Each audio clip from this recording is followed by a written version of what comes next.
these are some of the things I hate about Marvel Avengers, the game. So, as many of you might already be playing it or be interested in picking it up, or at the very least know that it was released last week on Friday, was the official release of Marvel's Avengers, the game. That's like super long to say, so I'm just gonna say fucking Avengers from now on. Of course, there was a couple of betas, three in total, before, and then the if you pre-ordered it, then you basically got the game like 4 or 3 days in advance, depending on which platform you were on. Like PlayStation got it first, and with Steam, I think you had to wait until like Thursday or something like that. I played all of the betas, and well, no, I didn't play all the betas. I didn't play the PlayStation one, so that was the first beta. I played the second beta, and then I played the free, the totally open for, it doesn't matter if you pre-ordered it or whatever. And unfortunately, some of the issues that were there persist, and I just thought we could look at some of the problems. Of course, the thing is that there's going to be some things that I mention that I don't think that it'll change, and it's more like a your mileage may vary taste kind of thing. So you'll either learn to live with it, or it'll be the thing that makes you go like, fuck it, I'm out, like I don't want to play this anymore. And then there's other things that I do think that they can address, and the good news is that there has been tweets and posts and things like that mentioning that they are working on certain things, and that they are looking at. So firstly, the movement in the game is really like hit or miss, especially with certain characters. Iron Man, who's already sort of like a fan favorite and a lot of people are playing or sort of really love, is one of the characters that can fly in the game. And I just cannot fucking get used to the whole shift to hold in, fly forward, and then there's no real button that you can just sort of fly and drop out of the sky onto the ground and start fighting immediately. You have to sort of descend and then decelerate out of a horizontal flight position into a vertical position and then sort of land. So I'm by no means like an expert player or something like that, and I'm sure that there's some nuance there and things you can do, but the flying doesn't feel as good as I guess I wanted it to be, and the controls themselves are not that great. I play keyboard and mouse, so maybe it's different with controller. I haven't tried it, but yeah, the movement with the flying characters Thor and Iron Man is, in my opinion, not the greatest and really difficult to get used to, and kind of like I said, weird how when how you transition from flying fast forward to kind of being stationary and going down. Of course, you have dodge controls in the air as well and everything, but all of it combined with a choppy frame rate, which is something else that we'll touch on, is already sort of like, making it really difficult to find some form of fucking enjoyment out of it. Traversal. The other characters like Hulk with the jumping far, and Miss Marvel, the same thing. And then, of course, I guess you could say Captain America and Black Widow being a little bit the least mobile of the group. Is still is I mean, it's better, but it overall, it especially feels really wonky with keyboard and mouse. And I mean, I guess that's the way it's supposed to be. Maybe controller is the way to go, but yeah. So movement is a real issue for me, and unfortunately, I think this is one of those things that you're just gonna have to learn to live with it and end up loving it. And there are actually quite a few people who praise it and think it's the shit. I'm just not one of them. But yeah, I don't think this is gonna go ahead and change. So this is gonna be more like a thing of me having to sort of accept it, and that's it. Next, there's a lot of busy work, if I can put it that way. And look, at this is a general thing with games as a service. You see it in things like Division and Destiny and all of those games as well. But this game has some really weird menu transitions and stuff. Where, for instance, if you finish a mission, then you can get sort of then you get on the Quinjet, and then from the Quinjet you can select to stay in the area or continue on with the mission. And continuing on with the mission, this is all story mode, by the way, so single player, will then transition you back to one of the hubs. But I mean, it's not really clear, so you might think like, oh, okay, no, fuck, I'm actually supposed to continue on in this area, so let me press one of them. So it's really weird how it doesn't transition you. I mean, it's already almost as if in the single player, it's trying to get you into this mindset of you gotta go hub to mission, to transition to another mission, to the other hub, go change in the quest, everything. So all of this busy work that you do in a games as a service kind of game is already present there in the single player. And I guess that's kind of like, the problem here as well is that you in many ways have this single player experience that's experiencing all of these menus and transitions and everything like that as a from a games as a service kind of vibe.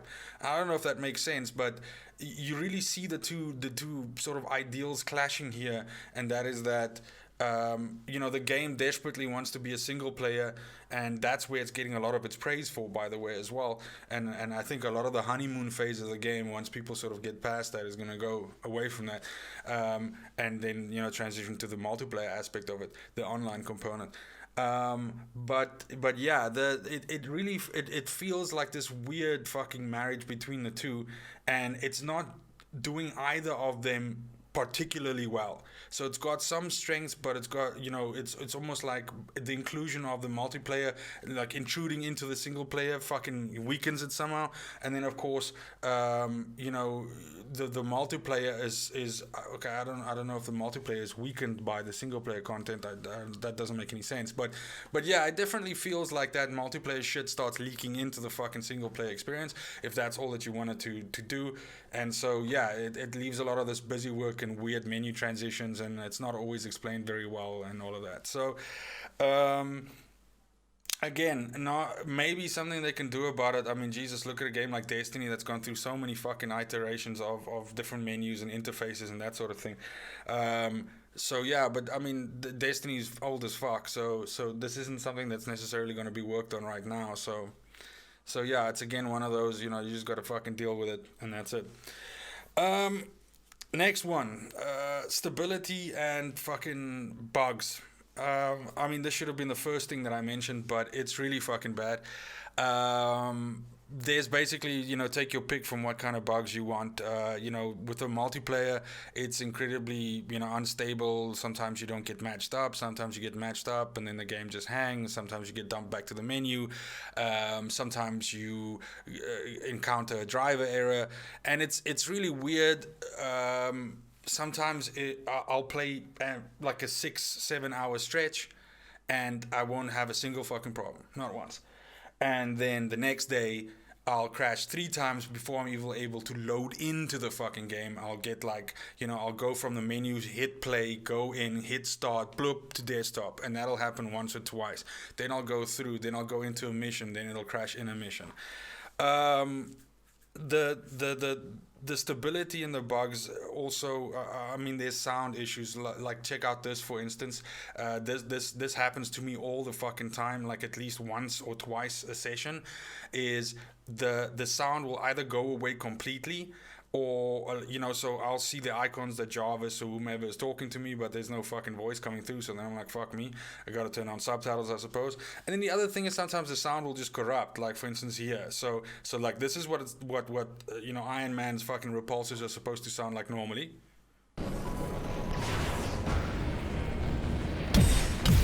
Bye bye.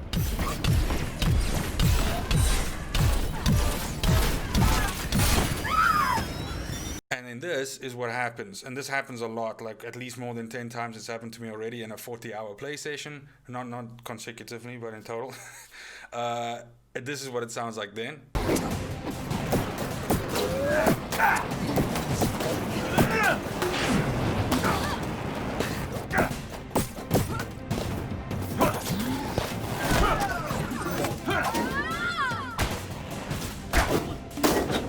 I mean, it's almost fucking like hilarious. I mean, did you hear the fucking Hulk clap that sounded like a bubble being popped or something like that?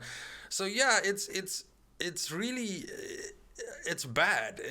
And the sheer love that I have for Marvel and for the Avengers and for the content, and because I can see what they try to do here, and by far, even though this game has many fucking problems, it's the most comprehensive attempt at a game like this there's ever been. I mean, this is as close as you'll get to something like this at this moment in time. This is your best option. Yeah, it's fucking frustrating, and I can imagine a lot of people being turned away from it. I myself, after, like I said, I've clocked just over 40 hours, and I kind of feel like that's obviously let me enjoy the single player a lot, which I did. And it let me enjoy some of the multiplayer, but now these things, like the fucking bugs, the stability, the audio issues, the crashing, like the crashing, Jesus Christ, the crashing. And then the other thing is just generally performance, which is, I guess you could put it under stability, but the last mission of the single player, the campaign is like certain parts of it is like a fucking slideshow, and my rig is no slouch. I'm far above the recommended for best specs. I'm not playing on the fringes of like 4K and shit like that, so I'm not trying to fucking run the game like at like some insane level. So there's really no excuse for it to be this bad, and what it seems like, even though there were 3 fucking betas. Okay, but they were all in 1 month. So I mean, what the fuck's that gonna help? But it just seems like this didn't bake enough in the oven. That's just it. This could have done. I don't know how hard up they were for money and why the release window was what it was, but I mean, maybe they don't want to compete with some of the other games that are coming out later this year or something. But this could have done maybe another 3 to 6 months of stability testing. I'm sure. It's just. Yeah, it's just, and I mean that would have then helped, meant that it would have. I mean, I guess the reason why they did this is because they wanted to capitalize on old generation, so PS4, and then be able to launch again on PS5 and have enough time in between there that they could still capture a bunch of new customers. So I don't know, but yeah, this just it reeks of like a little bit too soon, like maybe like a lot too soon. So yeah. Last one is again. It kind of swings back to my second point, and that's like the activity gating, and it works in a really weird way, and it's not a problem now anymore, but coming up in the game, it's something that I found that it's really the timing is off when certain activities open up for you, and it's really misleading because you can try to play a mission that you're so fucking horribly outmatched in terms of level that it'll just end up frustrating or something like that. So I mean, let me explain what I'm talking about. So for instance, when you unlock faction quest the first time, then you get missions, the 1 mission per fucking day, and then you get like 8 fucking quests that help you level up that faction. That 1 mission is usually at like a level 50 or 44 or something like that, but at the time that you unlock this the first time, I think my highest character was level 12 or 14 or something like that, and I hadn't used all my mats to level up, but I was doing that, and I was also, I mean, I was playing the activities as they were coming out. So it was basically giving me a piece of content that I would only be able to access about 5, 6, 7 hours down the line, maybe even more. And yeah, like I said, the issue is having played things like Division and Destiny and stuff like that. I'm acutely aware of, okay, cool, light level, all of that, because these systems all have similarities. So looking at that, but yeah, this was fucking weird because someone will play it and they'll be like, oh, okay, cool, I just fucking unlocked a new activity. Oh, okay, it's a signature mission for this. Okay, it's Hulk. I like playing with Hulk. Let me fucking go in. And then you go in there with like character level 5 and gear level like 12, and the fucking requirements 44, and you get like fucking one shot at the minute you land in the map. So again, that didn't happen to me, but I can see that happening to a lot of people, and it doesn't make any sense to me that they would give you the activity already so soon, because I mean, what's the fucking point? It's just gate it behind the character level so that the system itself sees, oh, okay, this guy's like 40 now, so here are these activities that open up now. So yeah, I find it weird. There's a lot of things here that I mean, games as a service is not something new.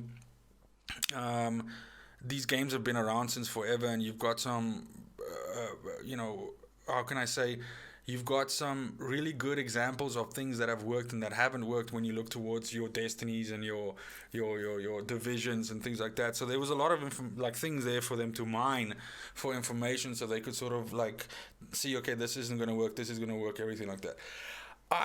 I'm convinced, and this isn't me, this isn't like a conspiracy theory or something like that. This is broadly discussed on the internet, that obviously this started out as a single player game, and then the idea was, hold on, MCU, Marvel, all that is fucking massive, so you can't just do a single player game here and get that fucking 3 or 4 months worth of money and then just fucking be gone, and you spent like 4 or 5 years developing this thing.